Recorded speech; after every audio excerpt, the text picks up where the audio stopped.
Life on the Field.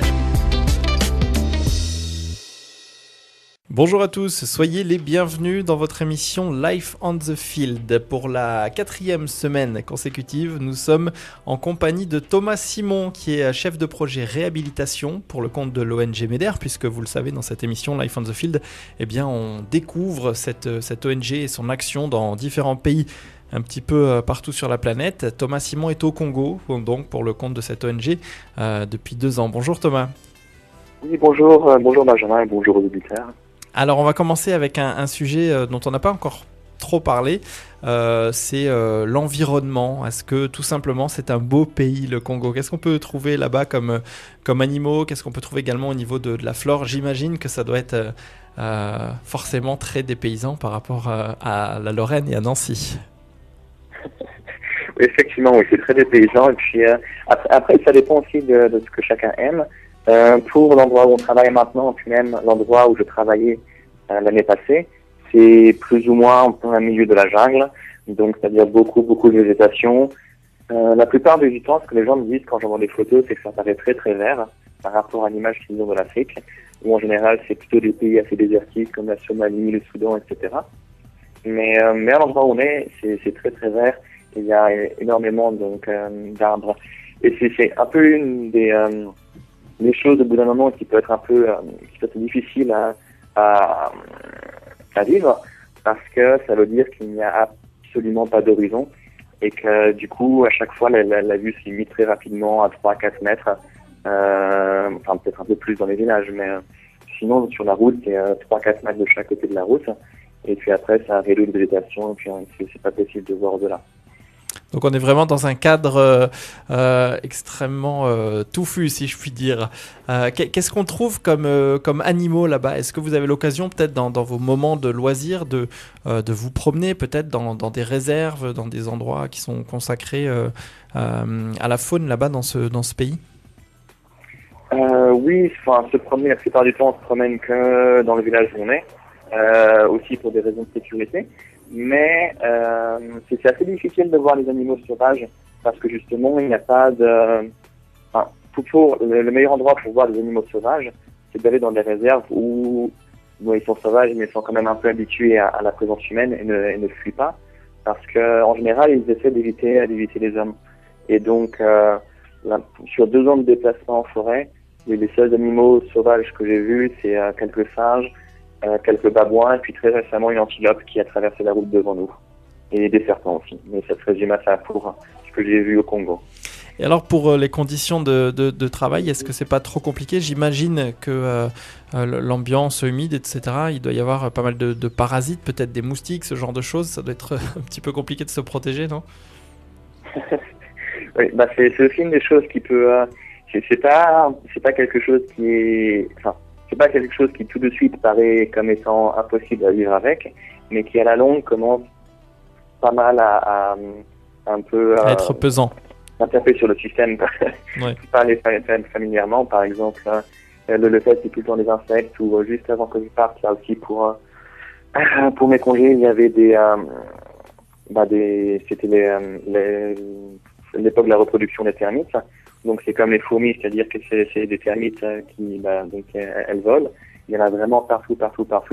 Donc la plupart du temps, la soirée se finit à 9h et quelques, et après sous la moustiquaire pour ne pas se faire tout le temps rentrer dedans par les termites. C'est inoffensif, mais ça c'est un peu embêtant. C'est désagréable. Alors on va continuer à parler de votre travail là-bas au Congo. Vous nous parliez des différentes actions que vous entreprenez. Et il y a des projets précis pour chaque année. On a parlé un petit peu de ce que vous aviez fait à vos débuts, puisque ça fait déjà 2 ans que vous êtes là-bas. Racontez-nous un petit peu le projet 2012. Est-ce qu'il y a eu des grandes choses d'accomplies pendant cette année 2012? Donc, c'est toujours plus ou moins un peu sur le même système, sauf qu'en 2012, on a eu l'ambition de... Parce qu'à chaque fois, on essaie de présenter des projets qui ont du sens à nos différents bailleurs, et c'est-à-dire que pour présenter un projet qui a du sens, enfin, en tout cas, on le voit comme étant le fait de pouvoir dire qu'on a pu relier telle ville ou tel endroit stratégique à tel endroit stratégique. Et le problème par rapport à ça, c'est que il y a un certain nombre de ponts qu'on ne choisit pas si on veut aller d'un point A à un point B. Et puis aussi, il y a les différentes enveloppes d'argent que mettent à disposition les bailleurs qu'on ne choisit pas non plus. Donc ça veut dire que ça devient assez difficile de présenter un projet qui a du sens, en sachant qu'on ne contrôle entre guillemets ni le nombre d'ouvrages à réhabiliter, ni l'argent dont on a à disposition. Et donc l'année en 2012, on a quand même essayé de réhabiliter donc un axe entre deux villages ou deux villes. Et par rapport à l'année 2011, on avait beaucoup plus d'ouvrages à refaire. En tout, on avait présenté dans le projet qu'on a défendu donc 24 différents ouvrages en un an. Et c'est des ouvrages, la plupart cette fois-ci aussi étaient des ponts qui étaient plus longs que précédemment, avec toutes les portées des ponts étaient 4, 5 mètres, 6 mètres, voire 7 mètres de long pour la plupart. Donc c'était quelque chose qui était beaucoup plus difficile et beaucoup plus ambitieux, peut-être un peu trop d'ailleurs. Alors, oui, on va peut-être rappeler à nos auditeurs que vous nous expliquiez dans une des premières émissions qu'une des difficultés principales dans ce pays était la communication et les moyens de déplacement, et que donc votre travail consistait justement à pouvoir réduire la taille du pays de façon en multipliant les voies de communication et en facilitant les voies de communication, notamment avec la réparation ou la construction de ponts. On va continuer à parler un petit peu de l'équipe MEDER là-bas et de la vie quotidienne de votre équipe, avec une petite question que j'avais envie de vous poser, qu'on n'a pas abordée encore, c'est la question de la nourriture. Comment est-ce que vous vous nourrissez là-bas? Comment vous faites vos courses? Est-ce qu'il y a quelqu'un qui s'occupe plus particulièrement? Est-ce que vous avez un cuisinier? Pourquoi pas? Comment s'organise la vie quotidienne du côté des repas?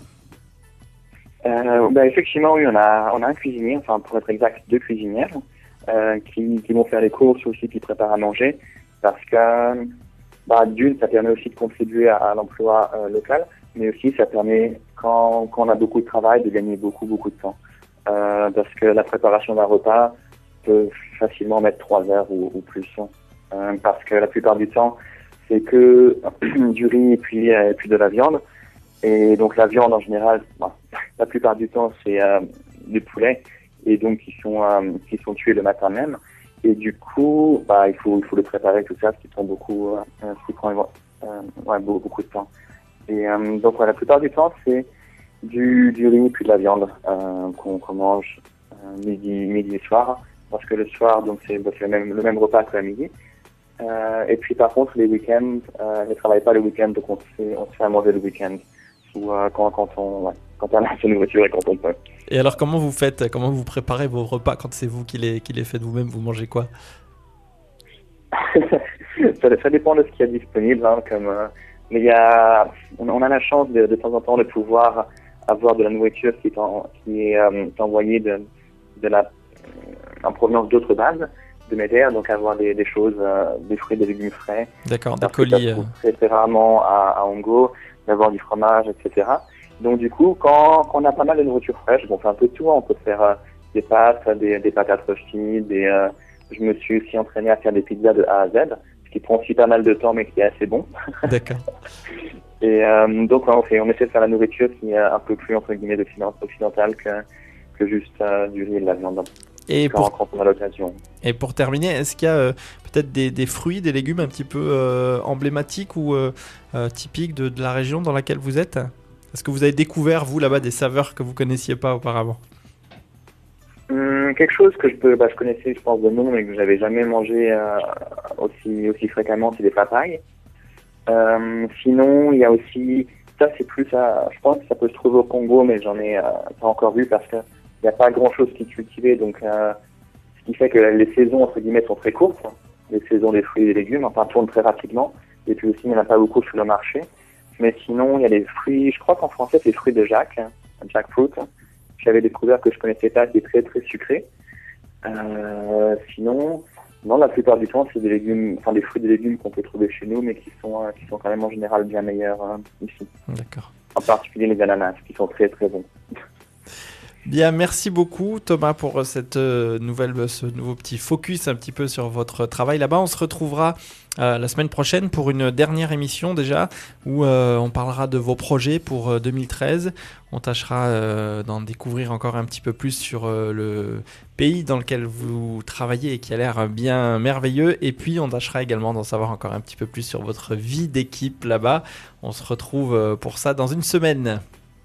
D'accord, et bien dans une semaine alors. Bonne semaine. À bientôt, au revoir. À bientôt.